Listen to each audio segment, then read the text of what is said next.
Hey friends, welcome back to the 𝐚𝐭 Homestead.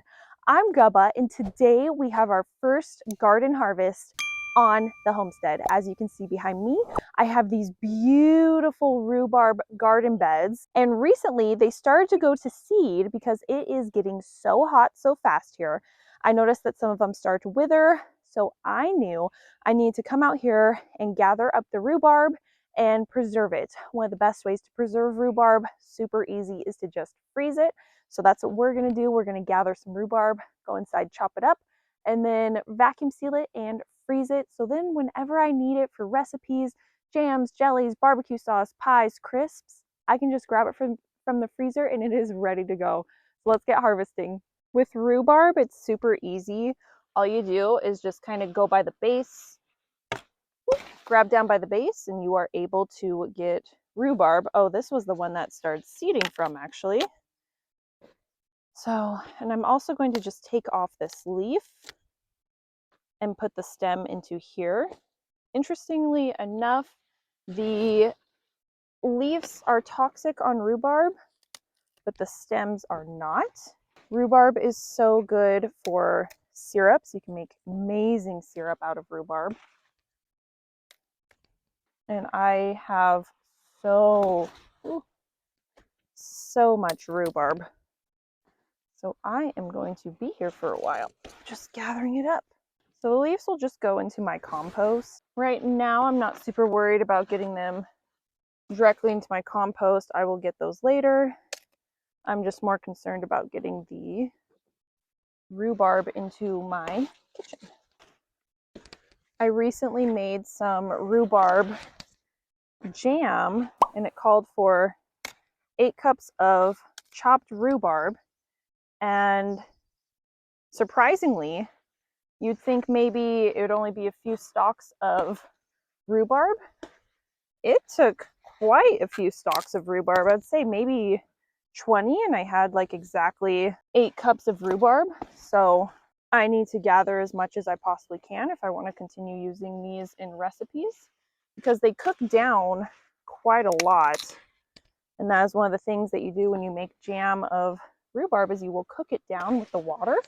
And I actually had to stop my recipe, stop cooking it down, and go get more rhubarb, because although I collected a lot and thought I would have extra, I did not. I had to come back out here.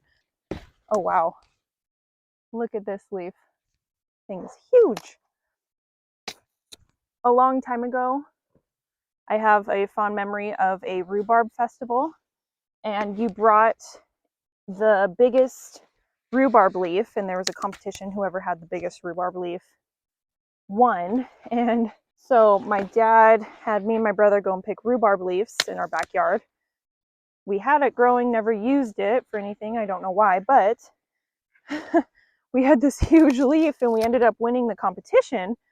And time was up. We got our picture taken. We won the competition. And then this lady with like the biggest leaf I've ever seen, like probably 3 times the size of the one I just showed you, came over the hill. We were like, okay, gotta go.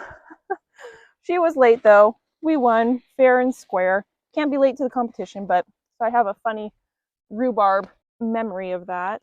So even though it looks like I've gathered a lot of rhubarb, it's hardly filled my bag. I'm trying to grab down from the base, because if you don't, it will cut in the middle. Some people will also peel their rhubarb, and that's where the red is. So, oh, this is a big one. So you have the red on the outside right here. But if you peel it and then cook it, you won't get that beautiful red color that is associated with rhubarb. This actually might be a few days of preservation, just because, I mean, even what I have now, chopping it all up, might take a bit, which is fine, because I don't think this is all going to bolt within a day. Ooh, that one's a little slimy. Okay. So I have a pretty good chunk right here. This would probably, what I have now, get me like 2 recipes of canned jam. We have about half of the bag filled.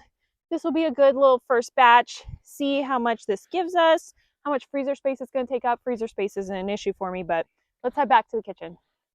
I have my cutting board, my knife. I'm gonna put the cut rhubarb into here, and we have our rhubarb. So I'm gonna put it into here, then we will vacuum seal it, and then into the freezer it goes. A few things, if you have a big stem like this, you can just cut it down the middle. Most of the recipes will call for chopped 3/4 of an inch to 1/2 an inch of rhubarb. So any of the bigger stems, I'm just gonna cut down the middle and then chop just like this.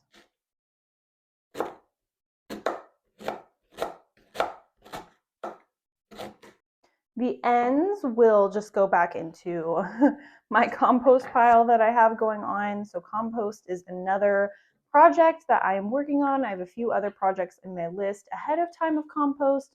I have really beautiful soil around the farm that I have been using whenever I plant something.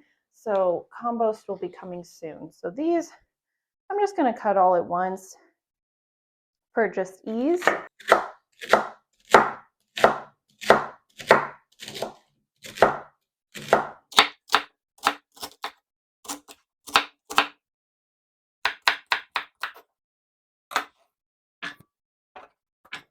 One thing I cannot absolutely believe is we picked the perfect amount of rhubarb to fit into this little crock right here. Now we are going to vacuum seal it. Some people will blanch the rhubarb, but my rhubarb in my recipe is going to get blended up. I'm not really here for the texture. You blanch things to keep the texture and integrity in place, but I'm not going to do that. So now we are just going to vacuum seal this. So we actually have a lot going on here. Right behind here is rhubarb jam that I canned up yesterday. I blended up the rhubarb in the recipe and I had a little extra and it is so good. I sadly didn't get around to making dandelion jelly this year, so I told myself I'm absolutely going to preserve my rhubarb to make jams and jellies. They're seriously just like the perfect gifts. Right now, I'm just going to seal the bottom of this bag and then I'll pull it out, cut it, put some rhubarb in, and I'll make a few bags of rhubarb so then I can grab and go for recipes. This bag is now sealed on the bottom. I'm going to pull it out to probably about here. Slice it, open this back up, and now I am just going to fill this with rhubarb. In that bag back there, I have sourdough bread I just made this week. It's nice that it is so hot for my sourdough bread to rise easily. I no longer have to put the bread by the fire to rise. It rises on its own beautifully in the kitchen, but that is a double-edged sword because I don't have air conditioning and it gets hot to bake bread, so I have to bake it early in the morning or right before when I go to bed or on a rainy day, or else my house will become an oven and it could probably make its own sourdough bread. So that's a good amount right there. We are just going to seal this up. Let's see if that's in there. Yep.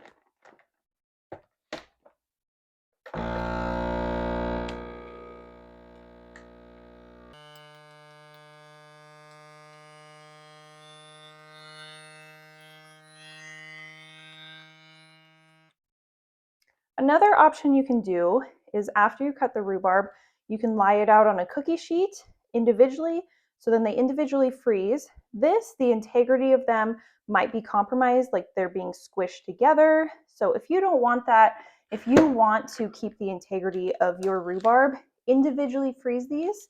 I actually do that with berries. I'll individually freeze berries before I vacuum seal them. So there's one bag. I'm going to do that same size bag for the rest of them because it seemed to fit perfectly. And this is a good amount for like a crumble. I probably need a little more for a jam, but it did shrink up a bit, so I could use multiple packs. But as you can see, I'm going to need to go back out and get more rhubarb because you think you're gathering a lot of rhubarb, but it's really not that much.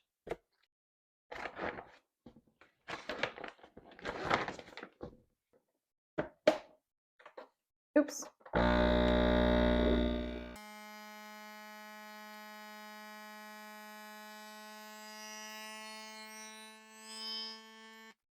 Another thing that could be a concern is when you're vacuum sealing, all the juices are coming out, but the juices are just going to absorb into other rhubarb stems, at least in my experience with this. I haven't ever had a loss of flavor from my frozen rhubarb that I've sealed and stored this way. So here is number 2.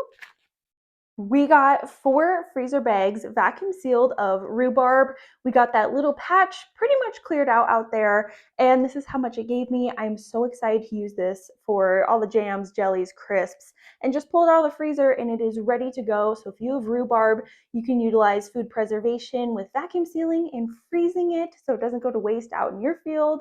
And I just gotta say thank you so much for watching today. I appreciate you. I had a nice time with you out in my garden and doing some food preservation in the garden. This is so cool. I didn't even have a chance to do it last year because right now was a crazy time. I was getting my cow and things were just flying with projects. So don't do anything you don't want to do, and I hope to see you next time. Bye.